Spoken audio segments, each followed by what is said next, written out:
जा वाणी के ज्ञान तै सूझै लोकालोक, सो वाणी मस्तक नमो सदा दे तुहु धोक। सादर जय जनेन्द्र। आज की वीडियो में मैं आपको बताऊंगी ड़मोकार मंत्र की महानता के बारे में एक कहानी के माध्यम से। ड़मोकार मंत्र जैन धर्म का सर्वाधिक महत्वपूर्ण मंत्र है। इसे नवकार मंत्र या पंच परमेष्ठी नमस्कार भी कहा जाता है।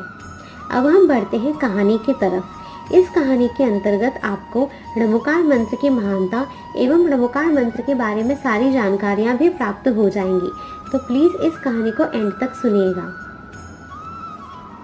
महामंत्र का महात्म्य।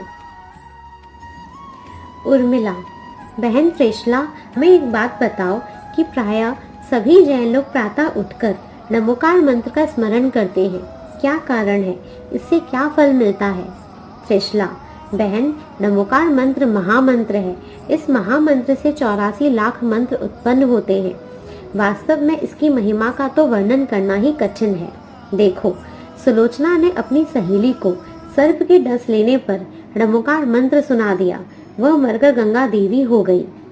एक ग्वाला ड़मोकार मंत्र जपते हुए मरकर सेठ सुदर्शन हो गया, जो कि उसी भव से मोक्ष को प्राप्त कर चुके हैं।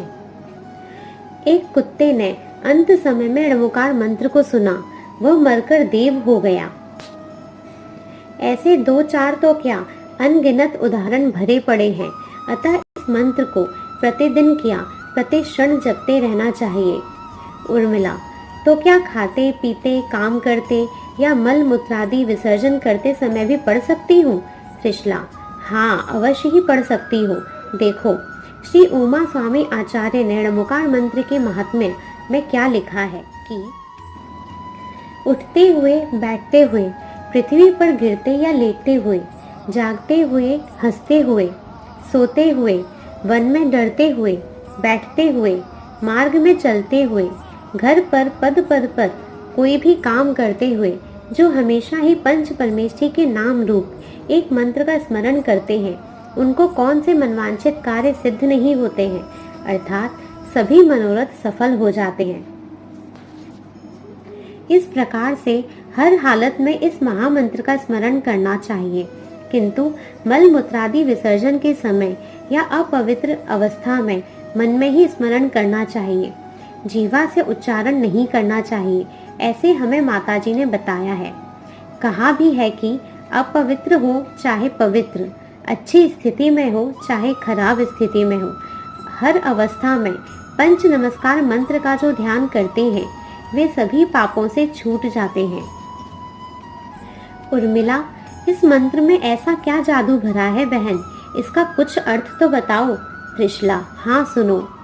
नमो अरिहंताणम, नमो सिद्धाणम, नमो आयरियाणम, नमो वज्रायाणम, नमो लोए सव्यसाहुणम।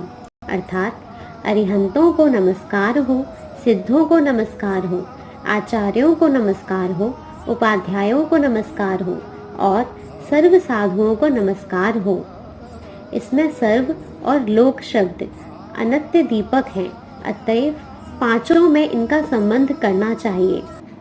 जैसे लोक में सभी अरिहंतों को नमस्कार होवे आदि। इस मंत्र में 35 अक्षर है और 58 मात्राएं हैं। इन 35 अक्षरों के स्मरणार्थ ड़मोकार 35 नाम का व्रत है, जिसमें तिथि से विधिवत 35 उपवास करने का विधान है। उर्मिला, इसकी और भी संक्षिप्त लक्षण बताओ। त्रिशला, अरिहंत जिन्होंने ज्ञानावरण, दर्शनावरण, मुह्य और अंतराय इन चारों कर्मों का नाश कर दिया, ऐसे अरि कर्म शत्रुओं को हनन करने वाले अरिहंत हैं।